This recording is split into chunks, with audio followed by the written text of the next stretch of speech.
ভাই জাকির নায়েক, আসসালামু আলাইকুম। আমি নামিতা, পেশায় একজন কিন্ডারগার্টেন শিক্ষক। প্রথমে আপনাকে আমি অভিনন্দন জানাতে চাই আপনার এই মহান কাজের জন্য। শান্তি, ভালোবাসা আর ভ্রাতৃত্বের বাণী প্রচারের ক্ষেত্রে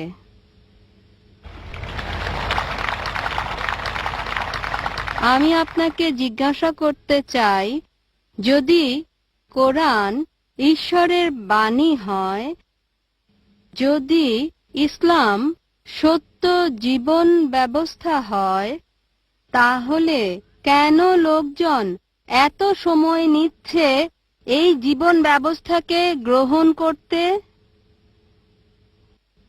বোন সুন্দর প্রশ্ন করলেন। কোরআন আল্লাহর বাণী, ইসলাম সত্য ধর্ম, লোকজন কেন এটা গ্রহণ করতে দেরি করছে? বোন, সরল পথে থাকা সবসময় সহজ না। আপনার অনুধাবন ভিন্ন, এক একজনের অনুধাবন এক এক রকম। যেমন ধরেন, কেউ হয়তো ইসলাম পালন করছে না, ও যদি ইসলাম গ্রহণ করি হতে পারে সে আসক্ত করে, তাই মদপান বর্জন করতে হবে, মেয়েদের সাথে ডেটিং আর বাইরে যাওয়া বন্ধ করতে হবে। এটা তাকে সত্য গ্রহণে বাধা দিচ্ছে। হয়তো সে চিন্তা করে, ঠিক আছে ইসলাম ধর্ম ভালো, তবে আমি মদপান বন্ধ করব না, মেয়েদের সাথে মেলামেশা বন্ধ করব না, শুকর খাওয়া বন্ধ করব না।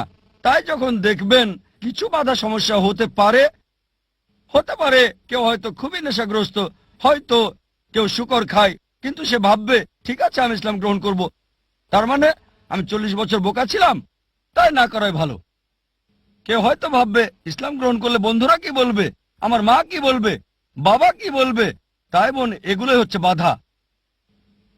এই বাধা অতিক্রম করতে পারলে সত্য গ্রহণ করতে পারবেন। তাই আপনাকে যা বুঝতে হবে, সত্য খুবই স্পষ্ট, এটা যুক্তি মানে সম্পূর্ণভাবে স্পষ্ট। এছাড়াও কিছু বিষয় রয়ে গেছে, আর একজনকে দৃঢ়চেতা হতে হবে যে ঠিক আছে যদি এটা সত্য হয় আমি গ্রহণ করতে প্রস্তুত, এমনকি অমুসলিম বন্ধুদের ত্যাগ করতে হলেও। বিশ্বাস করুন বোন, এটা শুধু একটি অনুধাবন। আমি অনেক অমুসলিমকে চিনি যারা ইসলাম গ্রহণ করেছে, তারপরও পুরাতন বন্ধুরা আছে। আর লোকজন আমাকে বলে, ও জাকির, অমুসলিমদের ব্যাপারে বলবেন না, বন্ধু হারাবেন। আমার অনেক অমুসলিম বন্ধু আছে, মাশাআল্লাহ, তারা আমাকে সম্মান করে। আপনি আমাকে উৎসাহ দিচ্ছেন, মাশাআল্লাহ, আপনি অমুসলিম। আমার দায়িত্ব সত্যকে তুলে ধরা। আরেকটা বিষয়, কোরআন পরিষ্কার বলছে, সূরা বাকারা অধ্যায় 2 আয়াত 256, লা ইকরাহা ফিদ-দীন, ধর্মের ব্যাপারে জোরাজুরি নেই, সত্য মিথ্যা থেকে স্পষ্ট। বোন, আমাদের কাছে সত্যকে তুলে ধরা। কেউ গ্রহণ করুক বা না করুক সেটা তার উপর নির্ভর করছে। যদি আল্লাহ চান সবাই গ্রহণ করুক, সেটা তার জন্য সহজ। এটা আছে পবিত্র কোরআনে, সূরা ইউনুস অধ্যায় 10 আয়াত 99। যদি আমি চাইতাম সবাইকে বিশ্বাসী করতে পারতাম, খুব সহজ, কুন ফায়াকুন, খুব সহজ। তাহলে পরীক্ষাটা কোথায়? আল্লাহ বলছেন কোরআনে,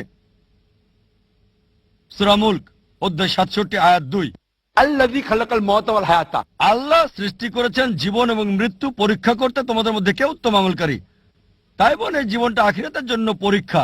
যখন কেউ সত্যকে বোঝে, সবকিছুই বোঝে কিন্তু মানে না, হয়তো 80 ভাগ মানে, 50 ভাগ মানে, খুব কম মানুষই 100 ভাগ মানে, এমনকি সব মুসলিমও 100 ভাগ মানে না।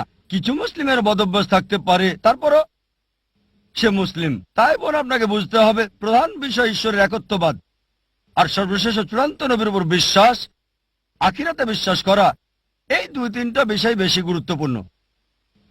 আপনি আমাকে যা জিজ্ঞেস করেছেন, আপনাকেও সেটাই জিজ্ঞেস করছি, একই প্রশ্ন করছি, আপনি ইসলাম ধর্ম গ্রহণ করতে দেরি করছেন কেন? ডাক্তার জাকির নায়েক, আমি আপনাকে কিছু বলতে চাই। এখানে আপনার মাধ্যমে আমি ইসলাম ধর্ম গ্রহণ করলাম আর কালমা পড়ছি, লা ইলাহা ইল্লাল্লাহু মুহাম্মাদুর রাসূলুল্লাহ। মাশাআল্লাহ বোন, আল্লাহ আপনাকে দয়া করুক, আল্লাহ আপনাকে জান্নাতে দেবেন ইনশাআল্লাহ। আপনাকে অভিনন্দন জানাই বোন,